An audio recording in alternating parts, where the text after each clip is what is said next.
Hello everyone, welcome back to my channel. আশা করি তোমরা সবাই খুব ভালো আছো আর আমিও কিন্তু খুব ভালো আছি। আজকে চলে এসেছি একটা রেসিপি নিয়ে, যেটা হচ্ছে পনিরের, আর পনির কোরমা বানাবো আজকে আমি। তো চলো কি করে বানাচ্ছি সেটাই তোমাদেরকে দেখাই। আর এটা এখানে আমি 200 গ্রাম পনির নিয়ে নিয়েছি। পনিরগুলো তোমরা তোমাদের পছন্দ মতো করে কাটতে পারো, আমি এরকম চৌকো চৌকো করে কেটে নিয়েছি। আর তারপর আমি একদম পাতলা পাতলা স্লাইস করে পেঁয়াজ কুচি করে নিয়েছি। তারপর এখানে আমি কিছু মশলা নিয়ে নিয়েছি। এখানে নিয়ে নিয়েছি আমি দারচিনি, একটা বড় কালো এলাচ, কিছুটা জিরে, আর কিছুটা গোলমরিচ, আর কয়েকটা লবঙ্গ, আর পাঁচটা ছটা মতো এলাচ, ছোট এলাচ। আর এখানে আমি এটা বানিয়ে নিয়েছি আদা রসুন আর কাঁচা লঙ্কার একটা পেস্ট। আর নিয়ে নিয়েছি বেশ কিছুটা বাটার, আর লাগবে আমার গার্নিশিংয়ের জন্য ফ্রেশ ক্রিম, তো সেটাও আমি নিয়ে নিয়েছি। চলো এবার আমি এখানে মেন রান্নাটা শুরু করি। এখানে কিছুটা নুন আর হলুদ আর কাশ্মীরি রেড চিলি পাউডার দিয়ে আমি পনিরগুলোকে ম্যারিনেট করে নেব। ম্যারিনেট করে নিয়ে 5 মিনিট মতো রেখে দেব। রেখে দেওয়ার পর যতক্ষণ কড়াইটা গরম হচ্ছে ততক্ষণে আমি রেখে দিয়েছি। তারপর আমি কড়াই গরম হয়ে গেলে এখানে বেশ কিছুটা সাদা তেল দিয়ে দিয়েছি। তোমরা তোমাদের পরিমাণ মতো তেল দেবে। এখানে যেহেতু আমি বাটার অ্যাড করছি সেই জন্য আমি বেশি কিন্তু তেল অ্যাড করিনি। তেলটা গরম হয়ে গেলে এখানে আমি বেশ ওই কিছুটা পেঁয়াজ কুচি নিয়ে নিয়েছি। পেঁয়াজ কুচিগুলো পাতলা পাতলা করে কেটেছি, তো আমি এটাকে মানে হাই ফ্লেমে দিয়েই ভেজেছি। পেঁয়াজগুলো লাল লাল হওয়া পর্যন্ত আমি ভেজে নেব। আর হাই ফ্লেমে ভেজে নিলে কিন্তু পেঁয়াজটা তাড়াতাড়ি ভাজাও হয়ে যাবে। আর ঠিক এরকম লাল লাল করে ভেজে নেব, তবে খেয়াল রাখবে যেন পেঁয়াজগুলো পুড়ে পুড়ে না যায়, তাহলে কিন্তু তেতো হয়ে যেতে পারে। তো যাই হোক, এখানে দু একটা পেঁয়াজ আমার পুড়েও গেছিলো, কিন্তু আমার অতটাও তেতো হয়নি, খেতে ভালোই হয়েছিল। তারপর এখানে আমি তেলের মধ্যে দিয়ে দিয়েছি ওই কিছুটা যে বাটার রেখেছিলাম, সেই বাটারটাও আমি দিয়ে দিয়েছি। তেলের মধ্যে কিন্তু বাটার দিলে বাটারটা কিন্তু জ্বলে যায় না। এখানে বাটার আর তেলটা গরম হয়ে গেলে আমি কেটে রাখা মানে ম্যারিনেট করে রাখা পনিরগুলো আমি এখানে ভেজে নেব। পনিরগুলো আমি ততক্ষণই ভাজবো, মানে বেশি বেশি ভাজবো না, কারণ তাহলে পনিরগুলো শক্ত হয়ে যেতে পারে। যতক্ষণ একটু লাল হচ্ছে আমি এপিট ওপিট করে পনিরগুলো ভেজে নেব। দেখো একটা সাইড কিন্তু আমার ভাজা হয়ে গেছে, আর আমি আরেকটা সাইডও কিন্তু ভাজার জন্য আমি রেডি করছি।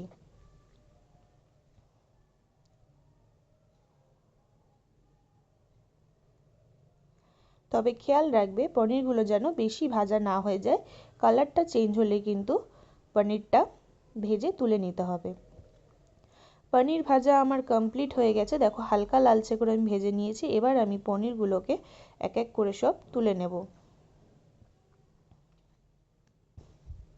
এর মধ্যে আরেকটু সামান্য তেল আমার মনে হয়েছে দরকার আছে আমার, কারণ বাকি মশলাগুলো ভাজতে হবে আর আমি তেল এমনিও কম খাই।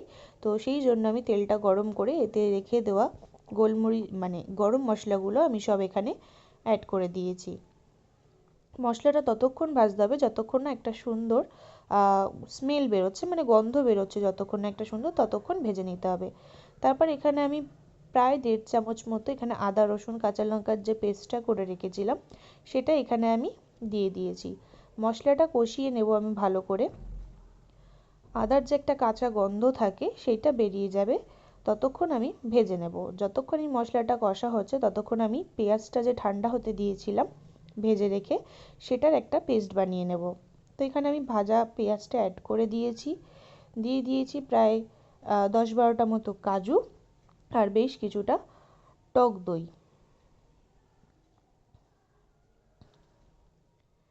এবার এই মিশ্রণটা একটা বানিয়ে নেব, একটা মিহি পেস্ট করে নেব এটাতে। আমি টক দইটা দিয়ে দিয়েছি এর মধ্যে। আর তারপর এখানে আমি এটাকে একটা পেস্ট বানিয়ে নিয়েছি। মশলাটা কষা হয়ে গেছে। এবার এখানে আমি যে পেঁয়াজের পেস্টটা করেছিলাম সেটাও এখানে আমি অ্যাড করে দিলাম।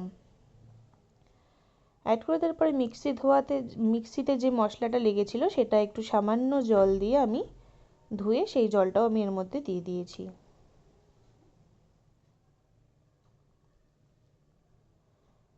মশলাটা একটুখানি নাড়াচাড়া করে নিয়ে এর মধ্যে আমি অ্যাড করে দেবো জিরে গুঁড়ো, ধনে গুঁড়ো, আর কাশ্মীরি লঙ্কার গুঁড়ো, একটু হলুদ গুঁড়ো। হলুদ বেশি দেওয়ার দরকার নেই, আমি পরে আবার অ্যাড করব। আর একটু মশলাটা কষিয়ে নেওয়ার পর এখানে আমি অ্যাড করে দেব একটা টমেটো পেস্ট। টমেটোটা অপশনাল, তোমরা চাইলে দিতেও পারো, নাও দিতে পারো।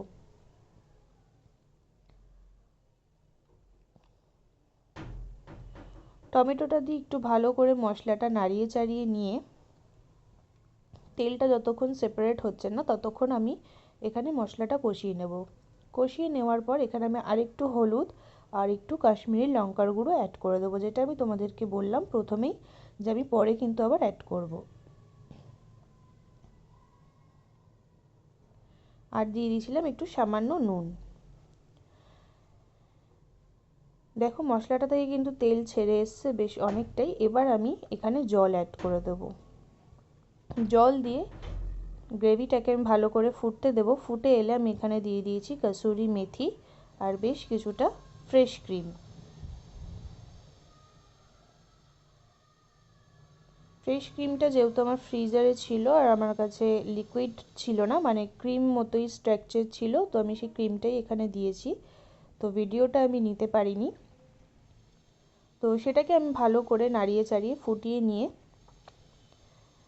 দেখো ভালো করে ফুটে গেছে। আর এর মধ্যে আমি পনিরগুলো এবার অ্যাড করে দেব। পনিরটা অ্যাড করে দেওয়ার পর এটাকে ভালো করে নাড়াচাড়া করে দিয়ে আরও 2-3 মিনিট এটাকে আমি ফুটিয়ে নেব। আর ফুটিয়ে নেওয়ার পরেই কিন্তু এটা একদম রেডি পনির কোরমা। তো এই যে দেখো এত সুন্দর দেখতে হয়েছিল আর খেতেও কিন্তু অসাধারণ হয়েছিল। তোমরা অবশ্যই জানিও আর চ্যানেলটাকে সাবস্ক্রাইব আর লাইক করতে ভুলো না।